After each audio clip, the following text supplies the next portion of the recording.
मुंबईची डेमोग्राफी बदलण्याचं षडयंत्र, त्याला डेस्टिनी हे काही मुस्लिम नेते समर्थन, बांगलादेशी पैसा वाया मिडल ईस्ट. आज ही जी फिल्म कामाक्षीची डायरेक्टर ज्यांनी केरला स्टोरी पण बनवली होती, एक वास्तविकताचं प्रदर्शन मुंबईत ज्या पद्धतीने, म्हणजे मला आठवतंय गेल्या 40 वर्षात मानखुर्द असो, गोवंडी असो, देवनार असो, भायखळा असो, भेंडी बाजार असो, बहरामपाडा असो, नागपाडा असो, नौपाडा असो, मालवणी असो, आता जे वाढलेल्या मुंबई म्हणजे मीरा रोड मध्ये नयानगर, मुंब्राचा पुढे तळोदा, हे जे मुंबई महामुंबईला मुस्लिम मुंबई बनवण्याचं कारस्थानचं व्यवस्थित वर्णन या आजच्या या डॉक्युमेंटरी फिल्म मध्ये झालेले आहेत. अमित शाह गृहमंत्री आणि प्रधानमंत्री नरेंद्र मोदींनी सांगितलंय, डेमोग्राफी बदलण्याचा डेस्टिनीचा हे षडयंत्र आम्ही होऊ देणार नाही. देवेंद्र फडणवीसनी आता कारवाई फडणवीस सरकारची सुरू झालेली आहे. 3 लाख जन्म प्रमाणपत्र रद्द झाले, पुढचे 2 लाख काही आठवड्यात होणार, सगळ्या बांगलादेशीला परत पाठवणार.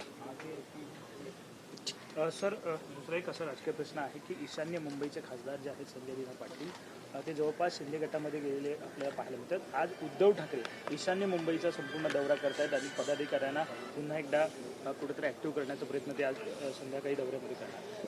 कुणाचा दुखावर घावावर मीठ तोडणं बरं नाही आहे आणि पॉलिटिकली आता त्या पक्षाचा कॉग्निझन्स घेण्यासारखी अवस्थाच नाही आहे.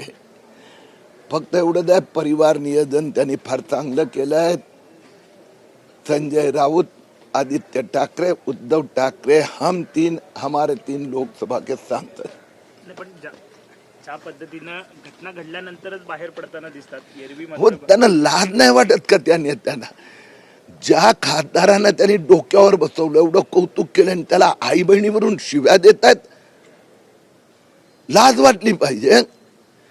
स्वतःमध्ये जरा दाखवून पाहणं काही का होतंय. कारण की दगाबाज उद्धव ठाकरे आणि त्यांचे सहयोगी आहे, त्यांनी हिंदुत्वाची दगा केला, त्यांनी स्वतःचे वडील बाळासाहेब ठाकरे यांच्याशी दगा केला आणि म्हणून लव जिहाद, लेन जिहाद आणि वोट जिहादच्या समर्थकची अति दयनीय अवस्था झाली आहे. संजय राऊत आता म्हणतात की नरेंद्र मोदी हे शेवटचे भाजपचे पंतप्रधान असतील, त्यानंतर कोणी नसेल भाजपचा. मला असं वाटतं की स्वतः त्यांनी आता पक्षात कोणी उरलं आहे का ते तर पाहावं. आधीच एका ठाकरेचा, छोट्या ठाकरेचा पक्ष असा झाला, आता मोठे ठाकरे पण या दिशेने चालले पुढे. राहुल गांधींचा चेहरा त्यांनी पंतप्रधान म्हणून मान्य केला होता.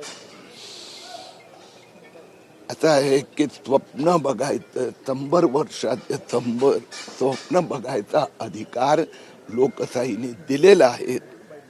शुभेच्छा. एकनाथ शिंदे जे ते अमित शहाचे टेस्ट ट्यूब बेबी आहेत असंही ते म्हणतात. आता आहे की काही लोकांना शब्दांद्वारा, व्हिडिओद्वारा, टीव्ही चॅनलद्वारा स्वतःने स्वतःच्या पक्षाला जिवंत ठेवण्याची आता एक किमया प्राप्त झाली आहे. त्यासाठी त्यांना शुभेच्छा. रोज त्यांचा चेहरा येऊ द्या टीव्हीवर, पाठीमागे कोणच उरलं नाही.